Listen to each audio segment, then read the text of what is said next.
What is up, everybody? Emma Power here, and welcome to Budget Craft episode 3, I think it is. It might be episode 4, depending on how I upload these videos, but I'm pretty sure it's going to be episode 3. Anyway, you can probably tell already I am pretty hyper. I've just come off having a coffee, so I'm ready to go, basically. And this is a list I wanted to cover ages ago on my channel, because I've had it for a while. Obviously, Quickball's not been around for absolutely ages, but you know what I mean? A very similar deck with communication, because I thought Buzzgarb's Shrine didn't actually lose much rotation apart from Garb. So after Garbodor rotated, Buzzwole was actually a very sad Pokemon. You know, he needed some more friends. So today on Budget Craft, we're going to be taking a look at this guy and seeing what he can do. And he has a lot of friends. So Buzzwole has Fighting Energy, Sledgehammer. If your opponent has exactly 4 prize cards remaining, this attack does 90 more damage. 120 is maybe not as good as it once was, especially in a format where, you know, 210 HP Pokemon such as Zoroark used to reign, so you know you could one-hit kill them. And of course, when Pikarom was like even bigger than it is now, you could one-hit kill them as well. This is still actually a pretty good card. I think it's better expanded, so I'll be showcasing my expanded variant of this deck shortly. But for now, we're just going to look at the standard variant. I do like this list a lot.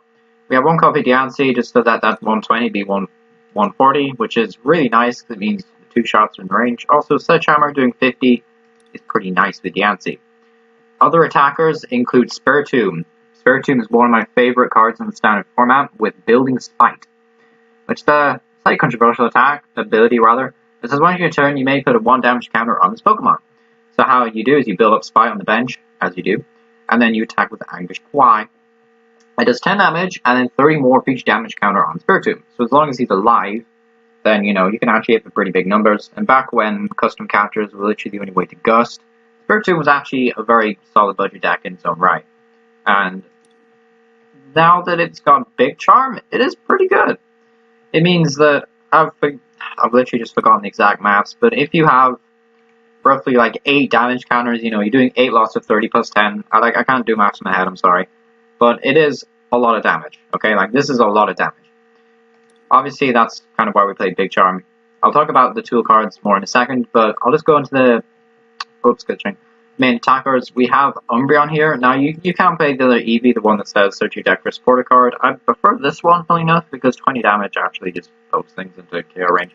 But anyway, we've got Umbreon over here with Retaliate, 30 damage. If any of your Pokemon were knocked out by damage from an opponent's attack, this attack does 90 more damage.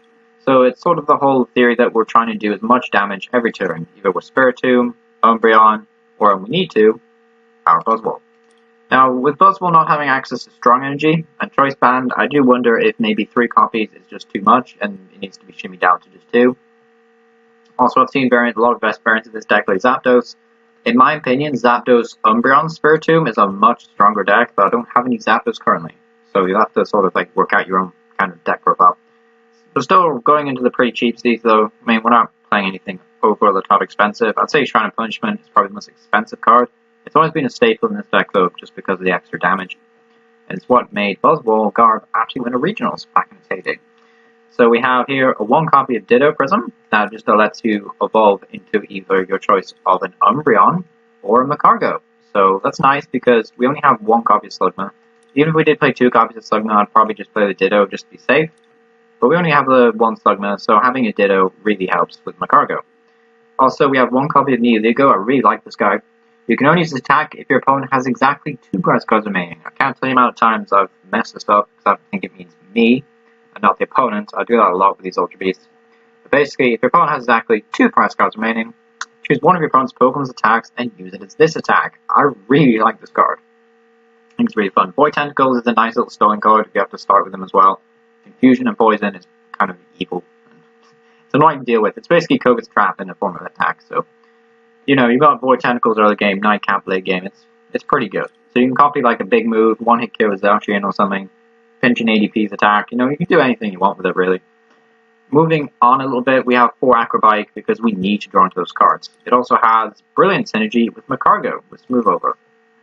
Moving on slightly, we have 3 copies of Evolution Incense, searching our deck for an Umbreon or Magcargo. Before I played Quickball, I used to try out Communication, because Communication actually works well in a deck where you have like 16 Pokemon or more, because it's essentially saying as long as you have something in your hand, which you don't currently need, which is a big case in this deck. then you can just shuffle it back in. So maybe could have Buzzwole for either a 4th Evolution Incense or a Communication. It's not a bad choice. Ordinary Rod, I do like to have 2 copies of this in my deck, but for now we're just playing the 1 because kind of space is a smidgy tighty. And, you know, we want to be able to shove back our Umbreons and get back some basic energies as well, because basic dark energies are useful for Spiritomb. Moving on slightly, we have 1 copy of Palpad. Shuffle 2 supported cards and discard power into your deck. I don't usually play Palpad in my builds, but this one, it does seem to be pretty good. It's partly because I used to play 4 Via Seeker in the older variant, expanded. But now 1 Palpad is okay. Like Bill's Analysis, you know, and Cynthia are very useful supporters to get back, especially late game, so it's good. We've got 2 Pokegear, definitely going for the whole we need draw spotters, we need them now, because remember, we don't really play ability Pokemon like Arangur anymore that draw into stuff. Of course, you could try Permanent Wisdom if you want, but I personally think Pokegear is suffice. 4 Quick Ball is pretty much standard in every deck now. We have 1 copy Switch to switch your active, because we have some hefty retreat costs. Hefty retreat costs going around. We have Diancie with 2 retreat, and we have Macargo with 3 retreat, so voice is breaking for some reason. Basically, yeah, to switch, we can switch them around. 3 Shrine of Punishments to punish the GXs, because why not? 2 Bill's Analysis, look at top 7 cards of your deck, deck do trainer cards. This is also a little bit more expensive, but like I managed to pack 1, got lucky. Like, Bill's Analysis is fine. Like, you can substitute it for other stuff, such as Tate and Liza. It's actually not a bad pick as well. Copycat's an unusual one. I do think Copycat, though, is particularly strong in this deck, where you thin your hand out really low. And I'm often against opponents like Zacian, who, you know, use Intrepid Sword, they draw 3 cards. And I'm like, you're sitting there with a 9-card hand, I want in on the action. So I don't play Zacian, so why not just shuffle my hand to deck and draw a card? Obviously, if you're not playing Shrine of Punishment, I said Shrine of Wonder there, you could play Oricorio GX to draw 3 cards. So, you know, there's that.